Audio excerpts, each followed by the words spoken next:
Engkau bacakan itu sebelum berdoa, maka setiap permintaan akan dikabulkan, setiap doa kemudian akan diberikan. Permintaan diberikan, doa dikabulkan. Kapan dia?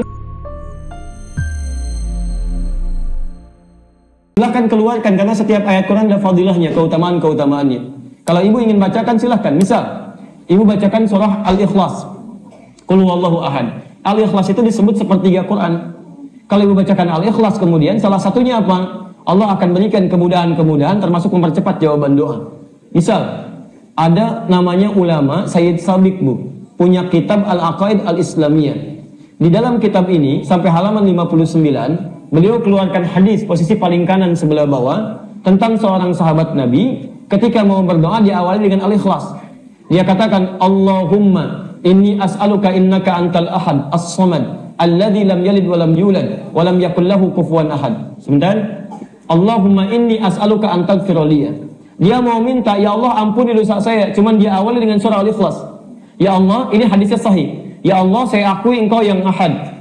Ahad, as-samad, tempat bergantung. Lam yalid wa lam yulad, tidak beranak dan tidak diperanakan. Wa lam yakul lahu kufuwan ahad, tidak ada sekutu bagimu. Permohonannya, Allahumma inni as'aluka an taghfira li. Ya Allah, mohon ampuni dosa saya. Kedengaran oleh Nabi. Tahu kata Nabi, "Atadri bimada tas'al?" Tahukah engkau bagaimana engkau berdoa? Kata orang ini, Allah wa Rasulullah alam. Kata Nabi, laqad sa'alta bi asma'illahil a'zam. Engkau telah meminta dengan nama-nama Allah yang paling utama. Idza du'iya biha ajaba wa idza su'ila biha a'ta. Kalau engkau bacakan itu sebelum berdoa, maka setiap permintaan akan dikabulkan, setiap doa kemudian akan diberikan. Permintaan diberikan, doa dikabulkan. Kapan dia memulai? Setelah membaca Qul huwallahu ahad. Di setiap ayat-ayat Quran, surah-surah Quran itu ada fadilahnya, ada keutamaannya. Al-Mulk ada keutamaannya, Al-Waqiah ada keutamaannya, Ar-Rahman ada keutamaannya, Yasin ada keutamaannya. Maka ibu baca keutamaannya, setelah itu amalkan isinya. Setelah diamalkan, maka fadilah akan diberikan oleh Allah Subhanahu wa taala. Misal, orang tua kita dulu mengatakan, kalau ibu pengen punya anak laki-laki, ganteng, soleh, maka baca surat Yusuf. Kalau anaknya ingin cantik, baik, soleh, maka baca surat. Nah, yang dimaksud itu bukan baca biasa. Dalam bahasa Arab, baca itu pahami artinya. Misal, baca surat Maryam kalau anaknya ingin cantik, perempuan, solehah. Maksudnya, kalau ibu sedang mengandung, nanti lahir perempuan, ibu pelajari surat Maryam. Kemudian bagaimana ibunya Maryam, Hannah merawat Maryam. Misal, ibunya mendoakan dulu kepada Allah, Quran surah ketiga 36. Kemudian diberi nama yang baik, dicari gurunya namanya Nabi Zakaria, Quran surah 3:37. Dibuatkan tempat yang mendekatkan kepada Allah namanya mihrab. Ketika beliau berdoa, dididik dengan baik, dicari Nabi Zakaria, dicari tempat yang baik, maka dikabulkan doanya.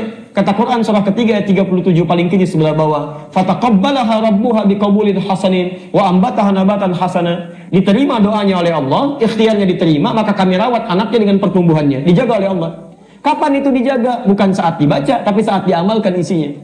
Makanya kalau ibu punya anak perempuan dikandung, lahir perempuan, ingin soleh seperti Maryam, bukan cuma dibaca surat Maryam, tapi diamalkan isinya. Bagaimana Hannah merawat Maryam? Ibu cari kemudian guru yang baik, cari sekolah yang baik, doakan dengan baik. Kalau ibu cuma baca surat Maryam, tapi tidak pernah diamalkan isinya, sampai kiamat kurang 2 hari, gak akan jadi. Gak akan jadi. Al-Fatihah ada manfaatnya. Ibu tahu diantara fadilah surah Al-Fatihah?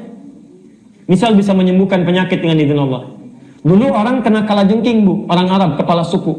Disengat kalajengking Arab, Bu, nggak main-main. Kena kalajengking Arab, disengat tuh. Ya, cari obat, nggak ada obatnya. Bagaimana kemudian obatnya? Ketemu para sahabat, dikatakan, siapa yang bisa menyembuhkan? Kata dia dengan izin Allah. Dibacakan Al-Fatihah, Bu, sekali. Cuma dibacakan Al-Fatihah sekali sembuh. Padahal tidak ada obat yang lain. Begitu dibacakan Al-Fatihah sekali sembuh. Kenapa orang sekarang baca Al-Fatihah ribuan kali nggak sembuh-sembuh? Masalahnya bukan Al-Fatihahnya, karena bacaan dia tidak sama dengan bacaan orang dulu. Orang dulu dipahami isinya, dihayati maknanya, dia baca dengan iman. Jadi kalaupun ibu ingin belajar Yasin, baca kemudian isinya, terjemahannya baca, fadilahnya amalkan isinya. Setelah itu baca surat-surat yang lainnya, maka Allah akan berikan keberkahan di dalamnya. Jelas ya?